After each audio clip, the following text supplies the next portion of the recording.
And hello everybody, welcome back to the channel guys, hope you're all well. Before we do get into today's video, as always, please do smash that like button and subscribe to the channel for daily Liverpool content. Guys, in today's video, of course, we're going to be going through the deal that Liverpool have agreed and the two that are imminent ahead of the summer, whilst also going over all the latest Liverpool news from the last 24 hours. Now, it was of course a chaotic day yesterday, if you like.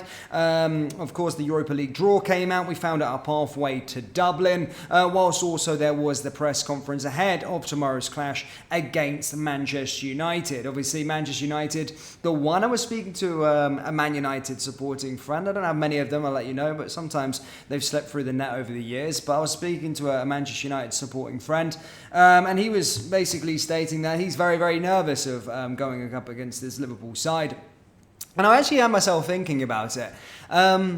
My worries isn't as such about the FA Cup as such. And I was thinking about this, about the FA Cup and losing the FA Cup. My one was just like, I don't want to lose to Manchester United this season because they are absolutely ranked rotten. I know form can go out the window sometimes when it is Manchester United versus Liverpool. And, you know, they have kind of stung us a couple of times. Not so recently, maybe at the start of Ten Hag when he was first appointed. But usually we do have the better of that lot. A fixture or result, that still pisses me off is the 0-0 at Anfield, but here's hoping, of course, we can still get the job done, progress into the FA Cup. But my perspective, obviously the Premier League title was the most important thing for me this season, but I just don't want to lose to Manchester United this weekend, and I want to book a place to Wembley, and hopefully we can do that. Just a quick one guys, before we do get into today's video, I want you to check out the channel's official clothing store, Copite Clothing. Each design is a limited edition and is perfect to wear on a match day, on the terraces at Anfield, down your local, or cozy in the comfort of your own home. Do browse our big collection by going down into the link in the description or going to copiteclothing.com. Thank you, and let's get into today's video.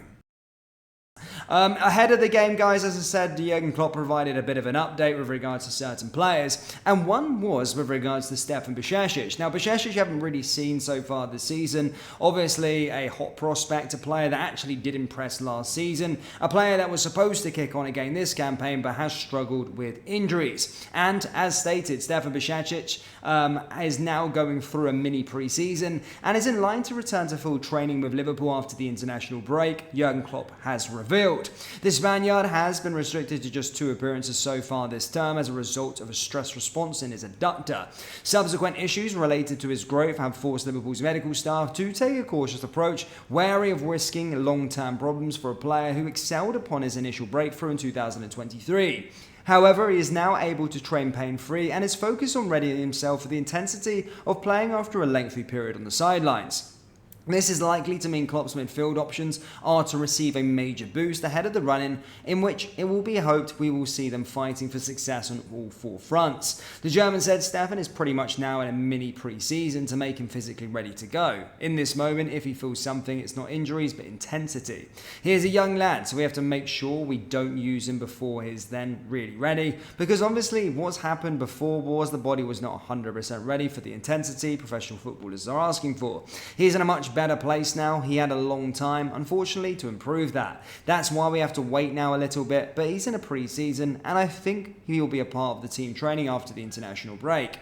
That's very, very good news to hear with regards to Stefan. I feel like he has been robbed of key and playing time and really moving on as a player so far this campaign. We've seen so many young players obviously get a chance this season and really, you know, they've all taken their opportunities, and Stefan Bajcetic for me was ahead of that pack primarily, and of course he's showcased what he's all about last season, and I think he would have thrived in this campaign. So it is kind of cruel that injury has robbed him of this season and this sort of development pushing forward, but the good news is of course that he is going to be returning after the international break and hopefully he can have an impact between now and the end of the season. So good news there with regards to the big Stefan Bajcetic. Now, To today's main headline, of course, that is that Liverpool have agreed a deal for a forward player, and that is, of course, Liverpool striker Jayden Danns, as he has signed a new long-term contract at the football club.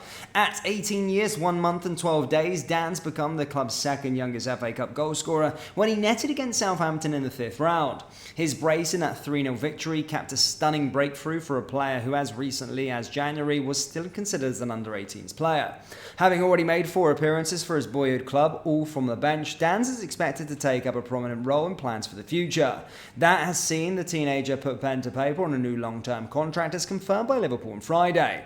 After an influential cameo in the 1-0 win over Nottingham Forest at the beginning of March, Danns was forced to miss the following 2 games due to concussion. But the Liverpool striker was back on the bench as Liverpool beat Sparta Prague 6-1 in the Europa League, albeit going unused throughout as Jurgen klopp turned to Mateusz Muliowski instead. With Mo Salah now back fit and joining Darwin Núñez, Luis Diaz, Cody Gakpo and Harvey Elliott in the more senior crops of forwards, there could be fewer opportunities in the final months of the campaign. Liverpool have shown their continued faith in Danns, though, however, in a sign that those within the club believe he could be a central figure even after Klopp's exit. It will be another proud moment for the youngster and his family as he summed up his post-match interview after the win over Southampton. "It's a dream come true," he said at the time. "I supported the club since birth, so to come on and score the Kop end was unreal. It doesn't feel real to me, it feels like a movie." Danns continued, "My dad, Neil, said last time when I made my debut he was crying, so I don't know what he's going to be doing now. He's in the stands watching on, and so is my mum, brother and sister, and Nan. It's unbelievable." A massive news there with regards to Danns, and of course a lot of people have already likened him to sort of Harry Kane, which if he ever gets a fraction of that ability, he'll go on to have a very, very good career in the game. And yeah, great to see Liverpool rewarding their youngsters with some new and improved terms for young Jayden Danns. Following this though, guys, 2 more deals are set to be agreed ahead of the summer as well. Whilst there is a lot of moving and going at this moment in time, Michael Edwards of course has been appointed.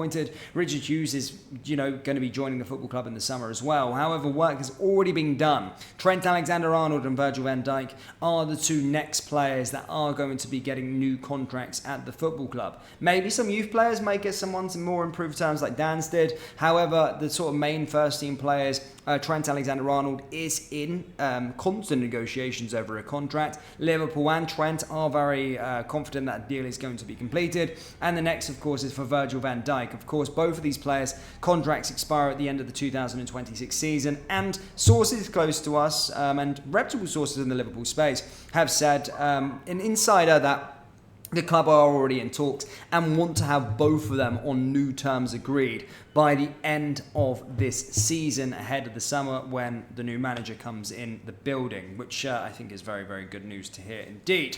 But Liverpool fans, that's all I've really got for you today. Of course, I might come back and do a bit of a preview video for the Manchester United game, a bit more of a deep dive. But of course, do let me know your thoughts in the comment section below with regards to Jayden Danns getting a long-term contract. And let me know your thoughts on Stefan Bajcetic's arrival very, very soon, as stated down in the comment section below. That brings us to the end of today's video. As always, please do smash that like button and subscribe to the channel for daily Liverpool content. Remember, we do have Liverpool t-shirts available on our website, so do browse the collection by going down into the link in the description or going to copyclothing.com. Thank you guys, and I'll see you all next time. Take care.